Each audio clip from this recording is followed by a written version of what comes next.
Hi, this video is on how to use visitor flow mapping. Visitor flows are basically visualizations of how tourists move through or visitors move through a destination. Many visitors are looking for unique experiences, but we know from data and we know from science and we know from practice that actually most tourists actually do the same more or less, and they like to think that it's different that they did. But in the end, most tourists end up visiting the same key attractions or the same places. They just do it in different orders or for different purposes. So most tourists make use of the same accommodations and also the same public transport. The combination of these attractions or viewpoints, accommodations and public transport routes in the end creates their experience. So how they combine different elements into their day or into their weekend or into their week, and what places they visit and which places they visit in between or pass through.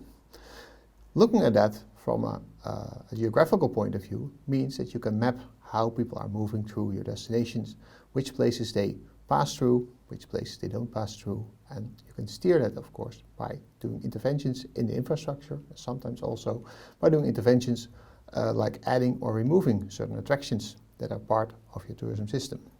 If you want to change tourist behavior, then you have to look at where they choose and how they choose to visit certain places.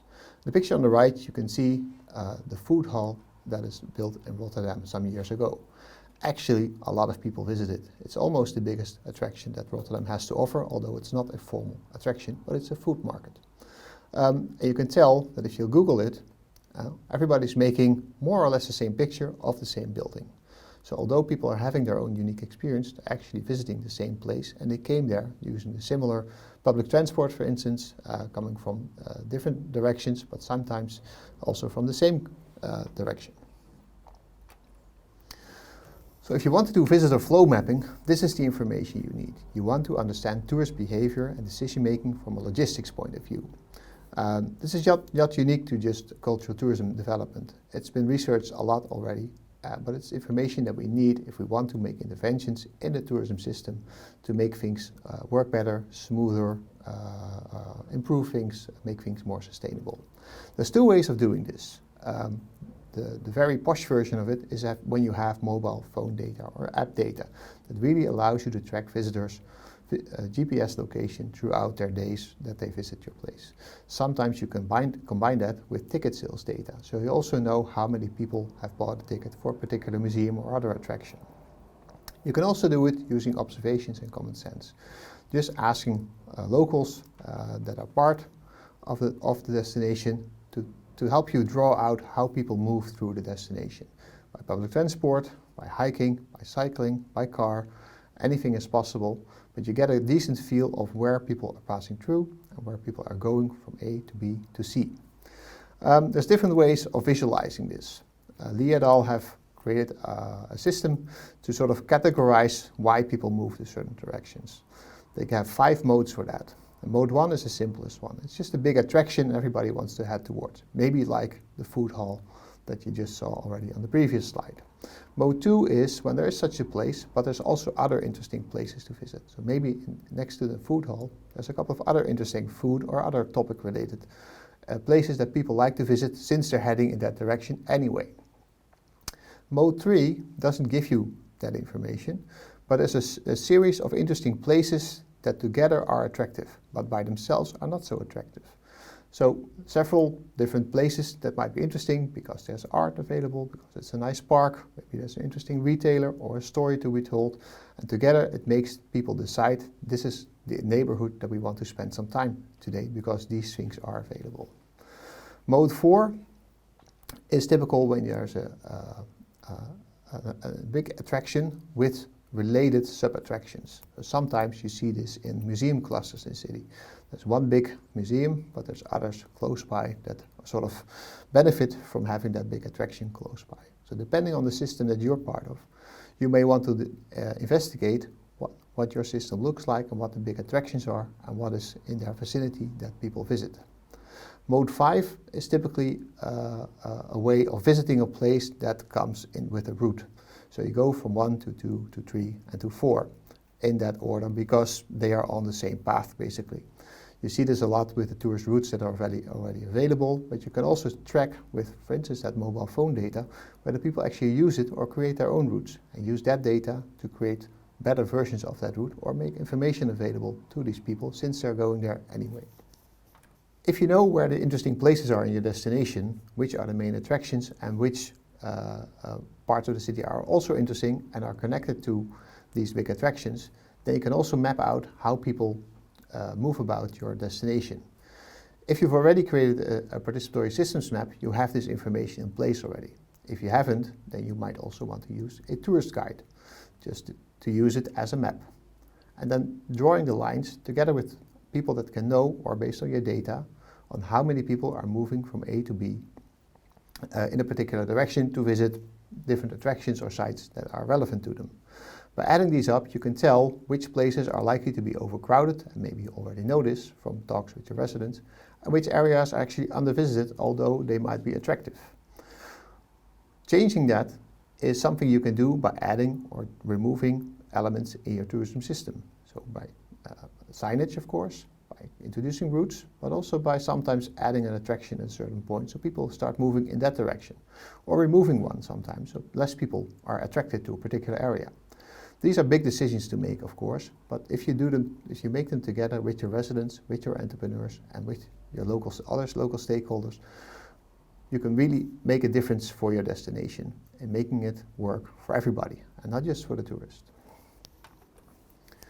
So we did this in Rotterdam in a number of places. One of them was Hoek van Holland. What we found out there is that tourism is important for the local economy, but it's very seasonal. So there's big groups of people heading towards the beach in summertime when the sun is shining, but on other days it's rather quiet actually. But the local economy benefits from these busy days. The local economy would be better off if people would also visit the place, not necessarily in these numbers, but on other days of the year. The new subway station is under development at the beach and it will open somewhere in 2023. If that happens, a lot of the tourists that head towards the beach will no longer exit the public transport system near the village center, which is a problem possibly for local retail and hospitality, because the new subway station allows people to get out of public transport at a couple of meters from the beach. It also means that local hospitality and retail in the city center will lose some of their clients or customers due to that people don't get out or don't pass through their street anymore. We also found out from input from the local hospitality entrepreneurs that many visitors choose to go to other villages because they are more attractive and more accessible than the local retail. This has to do with available roads, but also to do with available parking spaces. Next to that, Hoek van Holland has been developed in the 50s of the 20th century, and that gave him a problem in terms of its attractiveness. It doesn't have many monuments, for instance, other than the military ones that are already there. But other places do have those old city centers, and they, for that reason, are attractive to some of the tourists. We also found out that there's a lot of interesting tangible military heritage, but it's only partly connected through routes and hiking paths, for instance. So not everything can be visited in a combination, which is a problem for many tourists, and as a result they only decide to visit one or two elements rather than 4 or 5, although they are not too far from each other, they are just unconnected. We also found out that there's a lot of interesting living intangible heritage related to the military and marine and coastal history, but it's really hard to access. If you can't get there through a hiking path, by bike, by public transport, who's going to know about these things? And who will visit them to keep them alive? So that is important to find out. So from a logistics point of view, there's things to improve in this area of Rotterdam. Just like most other destinations will have things to improve when it comes to managing the visitor flows in the destination. So what did we learn about visitor flow mapping? It was really interesting to get the different perspectives from different stakeholders on how people should be moving through the city or the destination. It's also understandable because everybody has their own stake. So after a while, people start to understand that what is important to them. In Hoek van Holland, the local retailers were really worried about their future if people don't visit the village anymore, but only go to the beachfront, or most of them. So they don't stop by the local supermarket, for instance, to do some groceries that they take towards the beach because it's too far away from where they get off the public transport. It was also good to create this tangible map where we could really map out where people are moving, where the problem areas are, where there's too many parking spaces or too few, or where it's attractive or unattractive to get out of the public transport system or to park your car. It's also interesting to report that back to people that were not there, because visualizing this map really helps to communicate also the insights that you gather together.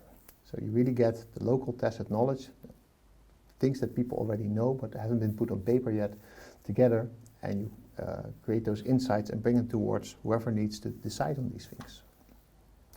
If you choose to use visitor flow mapping, we really recommend to also use participatory systems mapping to get that a feel for the different attractions that are already available. If you don't do that, that's also possible, but then use a local tourist map already. Thank you for watching this video.